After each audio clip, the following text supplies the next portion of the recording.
So I want to talk to you about a very certain kind of person.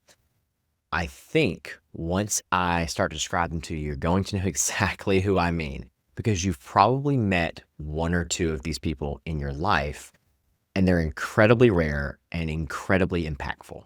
Also, I want to apologize again, like my previous video, it's a bit of a mess in here. Obviously, it's not the backdrop you're used to seeing if you watch my videos.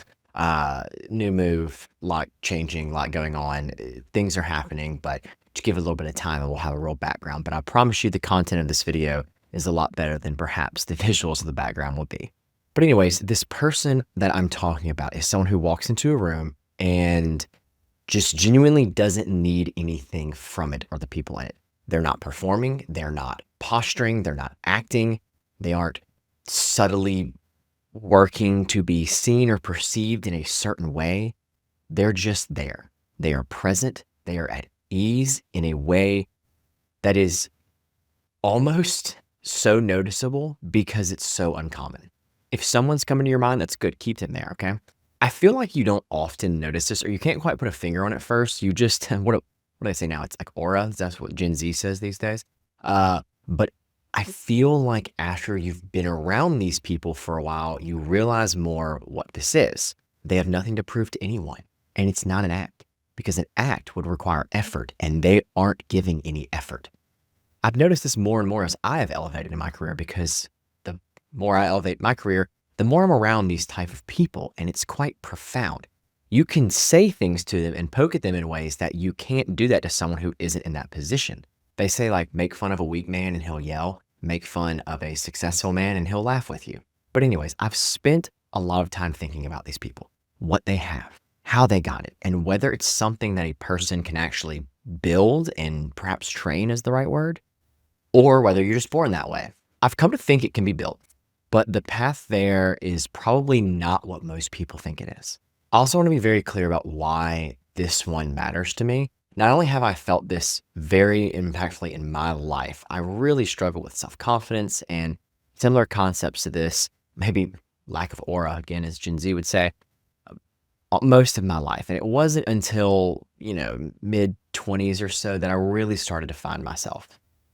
Also, a lot of my audience, and I put my younger self in this group again, like I said, are people who define themselves by what they produce, by achievement, by performance, by being impressive.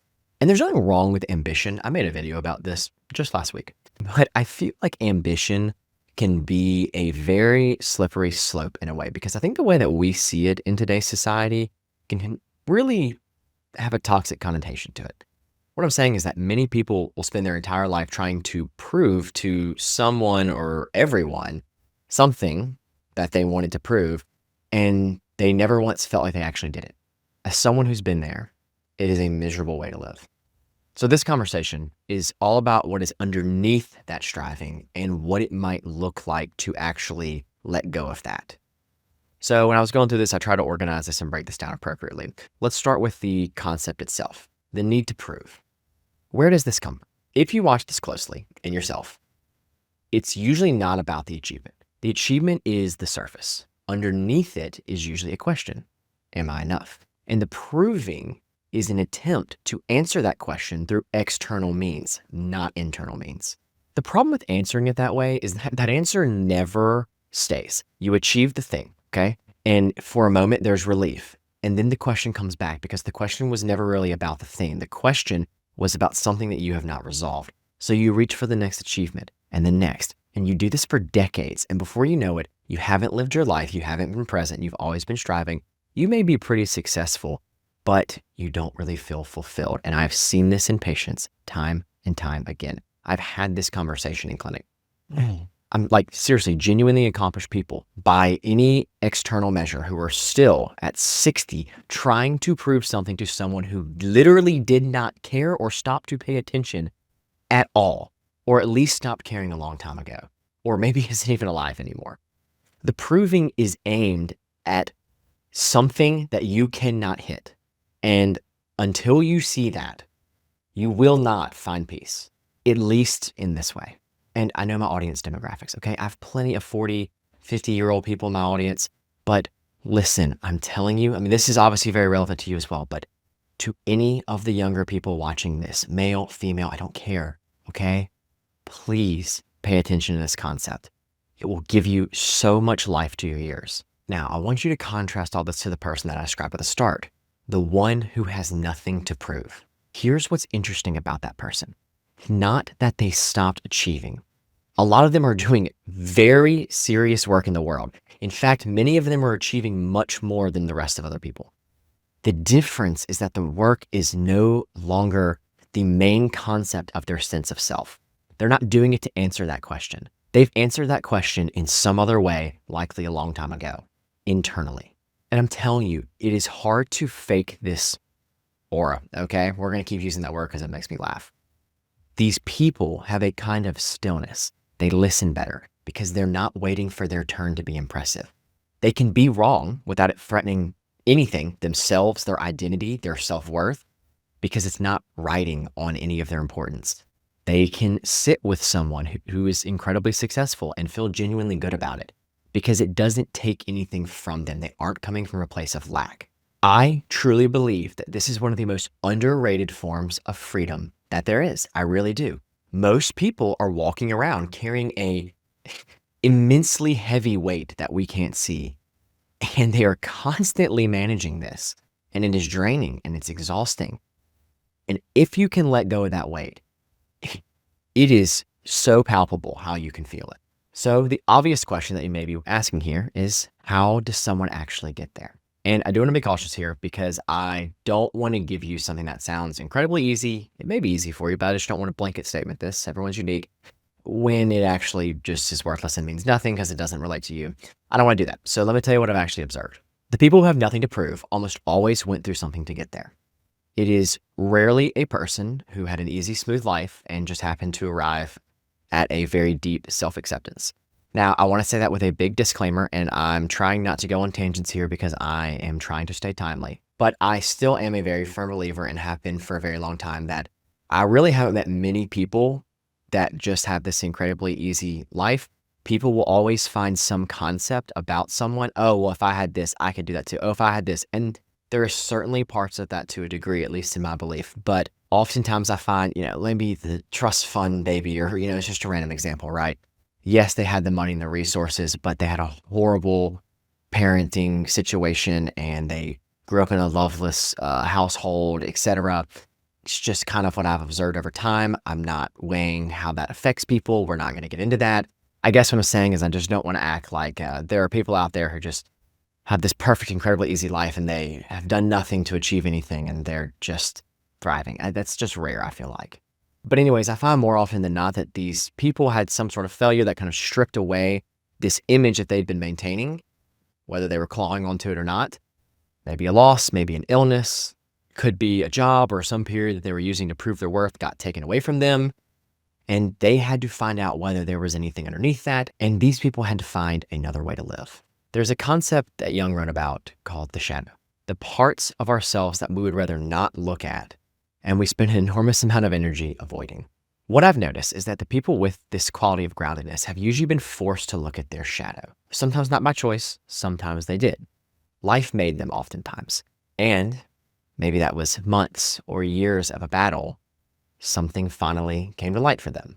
This is why I think this quality is so rare, because most people, when life hands them that moment, do absolutely everything they can to avoid that. You will reach for the next distraction. You'll bury yourself in your smartphone. That's why I constantly make videos about stopping doing that. This is how you unearth this, okay?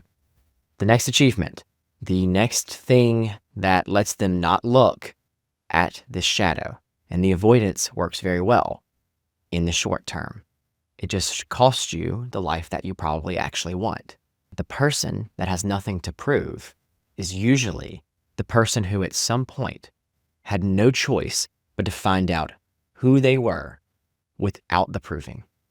And they discovered they could actually live with that person. So how do we avoid you having to wait for catastrophe in life? Good news here. You can do the same work deliberately before you're forced into it. That's why you've heard me say before that life will give you little nudges before it kicks you in the throat. Listen to the nudges. You ignore them long enough, it will bring you to your knees. I find at least that when I'm really tuned in and present, life flows a lot smoother and success comes quite easily.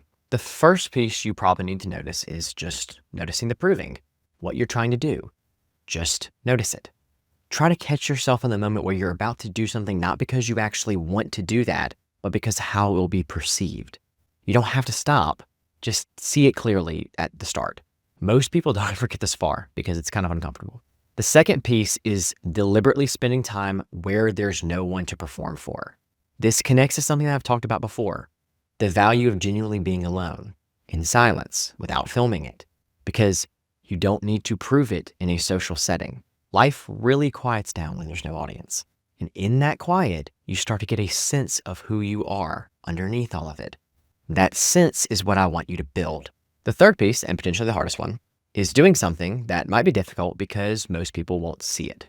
There's no audience for this, and there's no applause. The reason for this is because the entire concept of proving depends on being witnessed. When you do hard things in private purely because they matter to you, you build a sense of worth that doesn't require anyone else's eyes on it. And that is the foundation that this entire thing rests on. Focus on this. None of this is fast. Sometimes it works in months, sometimes it works in years, but it does add up. You will notice plenty of differences over that time span. And at some point, you notice that you will walk into a room and you don't need anything from it. This video might not do well because of that concept, because this is not a how to reinvent your life in 7 days video. But I'm telling you, those videos are short-winded. Those concepts, they may be helpful, but they likely won't last. If you can master this concept, if you can work through this, you will be a person who is absolutely unstoppable, who is magnetic in every room they go into. I cannot begin to describe this to you enough. Please focus on this. The person who has nothing to prove, they are not an empty, soulless person, okay? They are so full to the point that they can actually start filling other people's cups up because the other people often can't. I'm telling you, I think this is available to more people than they even believe themselves. It does not require a personality that you were born with. It requires being willing to look at what you have been avoiding and doing the quiet work that probably no one is going to clap for, at least when you're doing it. Obviously, there are downstream effects and accomplishments that you will achieve because of that, sure, you can get your applause for, but you really won't care as much then. And I want to make a quick disclaimer. I'm not saying that being celebrated is a bad thing. It's great. It feels great and it's awesome. We should celebrate people. It's great. But just begin, okay? And keep going. One day you will realize that the weight that you have been carrying for probably your whole life, the constant effort that is proving, is just a little bit lighter than it used to be, and then lighter again. And eventually you will find a significant peace. If any of this is landing, if this resonated with you, the much deeper version of how I've worked through this in my own life and how you can too is all in my book. More than I can put in a YouTube video, even though I tried to go fast. I'm looking at my timer and I didn't, but it is all in here and how to live a complete comprehensive life that I think will build you the best, most powerful life you can imagine. My book, From Dull to Doctor, how I trained my brain and body to thrive and how you can too. It is one of the most honest things I've made. It took me 3 years to get you this book as I wanted to make sure it was right for you. The link's in the description. Okay, I'll put it at the top for you. It's in all formats. I hope you enjoy. And if you wanted a free version of a shorter concept, I have a free 30-day blueprint that we can add as a starting point. I will link that to you as well. I'm trying to meet people with where they're at. Also, if you found value, please like, comment, subscribe, hit that notification so you don't miss another amazing video like this. I post another life-changing video like this once a week, sometimes more. Please share this video with a loved one if you found value. It is completely free and the least that you can do to help them. And as always, I'm Dr. Matt Jones. Thanks for watching, and I'll see you in the next one.